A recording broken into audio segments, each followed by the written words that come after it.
once again our dearest 11 candidates in their advocacy. Ready po ng mic?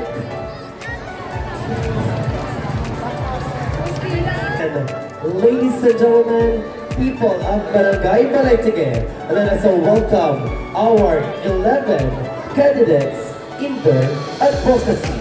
Let's begin with candidate number 1.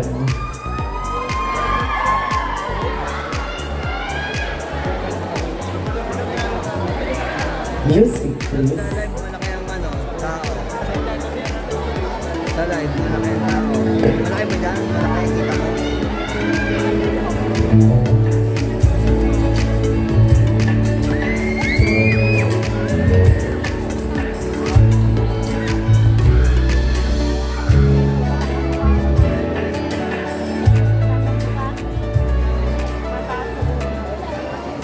Discover the magic of Balay-Tigue. Balay-Tigue is one of the barangay here in Nasipur. Pageants like the Chalabat Balay-Tigue gave us young people a platform for our visions and voice out our concern in the community. As a youth, I encourage everyone to support and promote our local tourism here in Balay-Tigue because we have so much to offer. From delicious delicacies, fascinating places, and unique cultures. We are now in the process of innovation and progression, and it is our time to step up and bring our Barangay Balay-Tigue in a wider audience by promoting our local tourism. As an aspiring Mutya ng Balay-Tigue, I want to showcase that our Barangay Balay-Tigue can be in the first class in the near future. Thank you.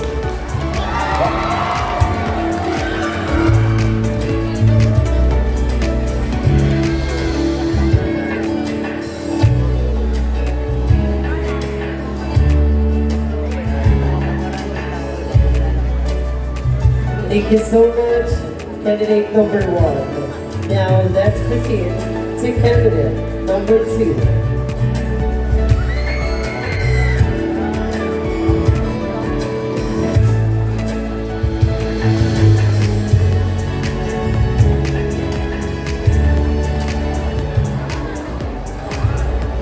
I'm Jane Milano, ang Mutya ng Pugis. My advocacy is youth empowerment through education. I believe education is the key to unlocking potential, breaking barriers, and building a brighter future. By providing access to quality education and lifelong learning, we empower the youth to become a leader and change maker in their communities. Thank you.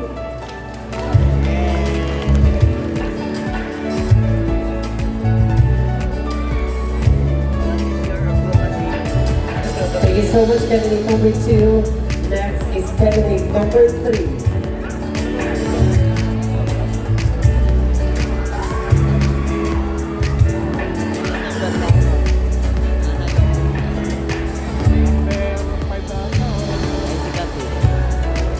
Magandang gabi po sa lahat. Ako nga po pala ang Mutya ng Kabilang Ilog, Dimple Morales. Ang aking pong advocacy ay patungkol sa mga kabataan. Ang bawat talento, ideya, bawat pangarap, ito ang mga kulay na naghihintay sa atin. Kaya't bilang isang kabataan, tayo ay maging mabuting ehemplo, maging madisiplina sa ating mga sarili. Huwag nating hayaan na ang ating pagtingin sa ating ng ibang tao ay hindi kaaya-aya. Dahil naniniwala ako na hanggang ngayon, kabataan ang pag-asa ng bayan. Dahil hindi lang basta bukas ang hinaharap, ito ay isang kanvas na naghihintay sa ating mga kulay. Kaya't bilang isang kabataan, tayo ay maging madisiplina. Dahil naniniwala ako na sa ating magmumula ang isang maunlad na mundo kung sa ating mga sarili magmumula ang ating mga disiplinado.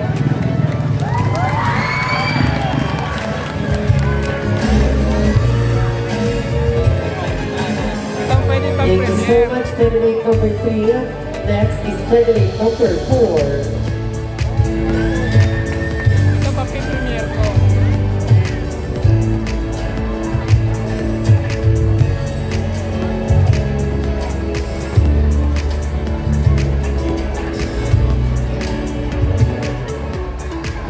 Sustainable tourism is a growing trend in the tourism industry, and it's important that we all do our part to make it reality. We are heavily emphasizing problems with waste, fresh water resources, marine water quality, and solid waste management, so we can participate in educational activities or programs that promote environmental activities that assure a better environment for our future generation.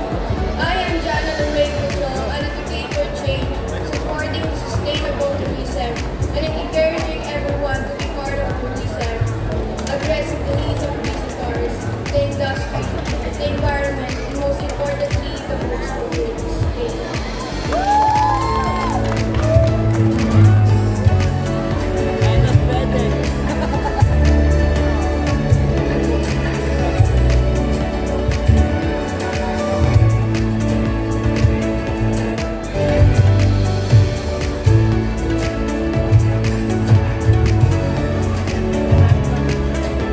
Next is candidate number 5.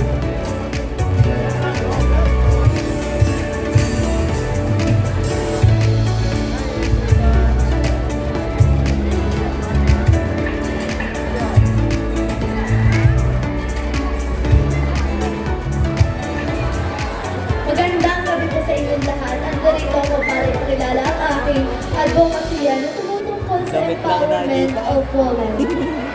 Mahalaga ang kababaihan sa ating lipunan, ngunit madami ang nakakaranas ng diskriminasyon at kakulangan ng oportunidad. Dapat natin silang bigyan ng pagkakataon na maging leader at bigyan sila ng pantay na edukasyon, sahod at oportunidad. Samahan na rin ang RH. Samahan mo ng Taguyod ang RH. mga karapatan at kapangyarihan ng mga kababaihan at ayun lamang po. Maraming salamat po.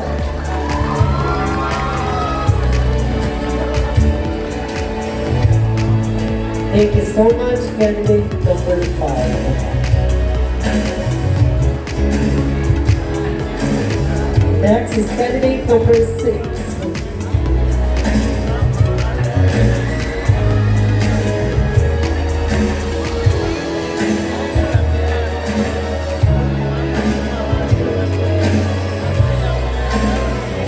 Magandang gabi sa ating lahat.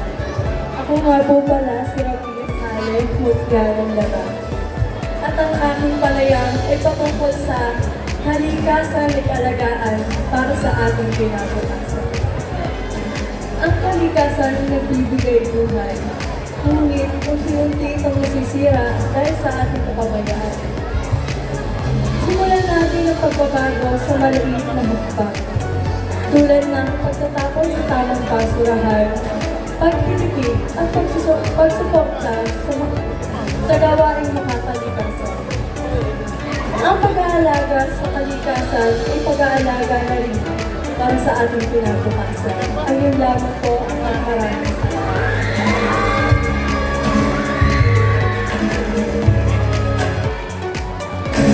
Thank you so much, candidate number 6. Now let's moving on to candidate number 7. Nasa picture siya, ano?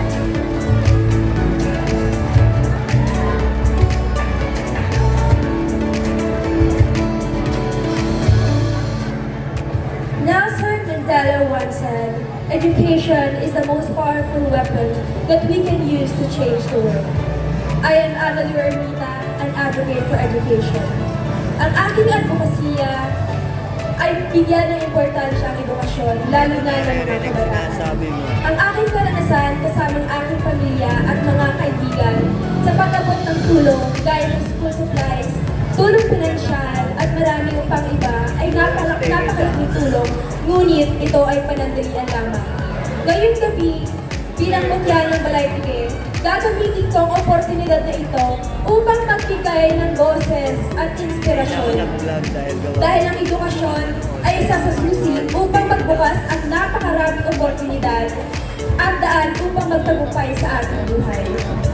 Ang edukasyon ay isang karapatan at hindi dapat ito pribilehiyo lamang. Nakakalungkot na isipin na maraming pangarap ang natuldukan dahil sa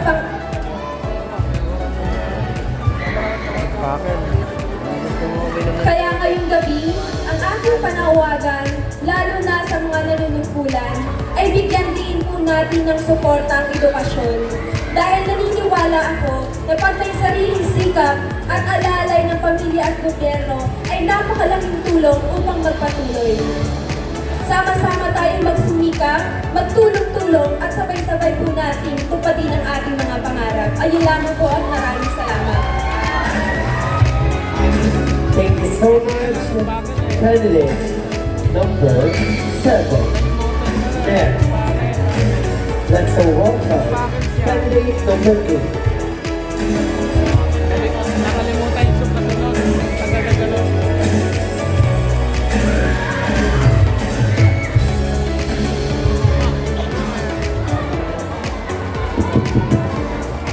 Good evening, ladies and gentlemen. My name is Casey Felisa Sobremonte Velasco, Mutya ng Laban. Ang aking pong advokasya ay para po sa mga lokal na trabahador ng ating barangay, ang mga magsasaka at ang mga mangingisda. Dahil aking nakikita, paano natin makikilala o may papakilala sa buong mundo ang ating barangay Balaytige kung dito mismo sa pangalan na ito makikita pa lang ang tunay nating kultura. Sa magsasaka, tunay po na nakita sa pangalan ng ating barangay Balaytige ang balay kung saan ito ay tumutubo noong unang panahon at ipinagmamalaki ng ating mga kababayan noong sinaunang panahon. Ganon din po ang mga isda at ito po ay nakuha sa kahuli-hulihang tanaga sa ating barangay na pangalan which is po ang Talige. Kaya ating po nakikita na ang kagandahan ng ating kultura ay makikita sa mga farmers, sa mga fisheries dahil bilang apo ng mga magsasaka, apo ng mangingisda, mas lalo natin mapapakilala ang ating barangay kung ang ating mismong kultura ay dito natin mas maipapakilala. Maraming salamat.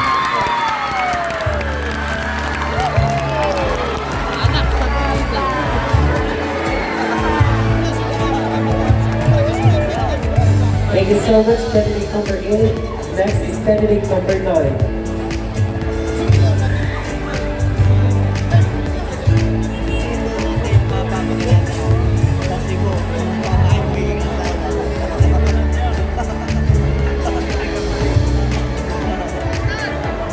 Para sa akin, ayos lang naman mga taong kabahagi ng LGBTQ.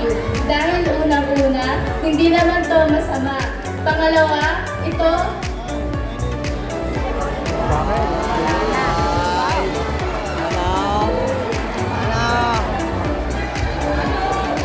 ito ay anak pa rin ng Diyos. Laban. Bakaws siya ng bakaws, guys! Kaya kahit ano man ang kasarian natin, mapababae, mapalalaki man, kailangan pa rin ng pantay-pantay ng pagtingin at pagrespeto. Dahil Kabado. Kabado ko, guys! Libo na. Kaba! Nagkamera! dahil lahat naman tayo ay may pangarap. Bilang isang babae, saludo ako lahat sa mga LGBTQ na nagpapatuloy pa rin sa kanilang buhay. Yun lamang po at maraming salamat. Thank you so much, candidate number 10. Next is candidate number 11. Sorry, candidate number 10.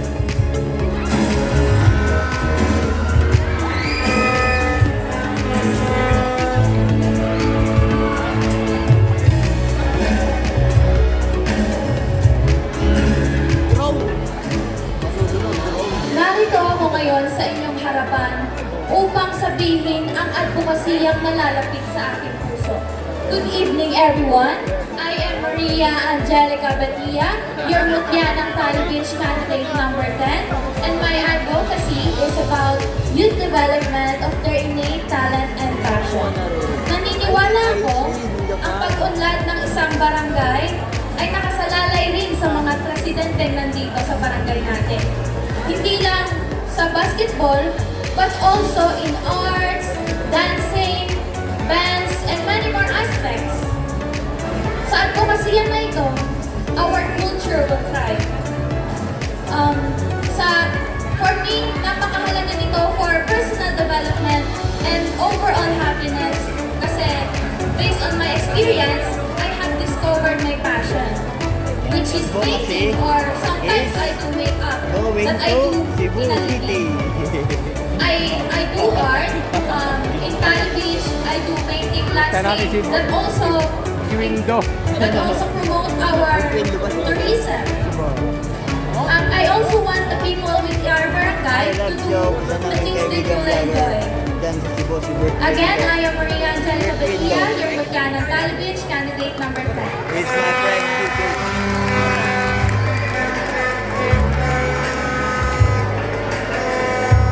Thank you so much, candidate number 10. Next is candidate number 11. At huwag itong pabayaan dahil at maunlad na pamayanan. Kaya't laging tandaan na ang kalusugan ng isa ay kalusugan ng lahat. Ito ay ating kayamanan kaya't sama-sama nating pangalagaan. Yan lang. Thank you so much, candidate number 11. There you have it, our 11 candidates para sa kanilang advocacy. And now, before we proceed to our last segment, let us all welcome the Dream Team para sa kanilang special dance number. Alright. Next na ako dyan.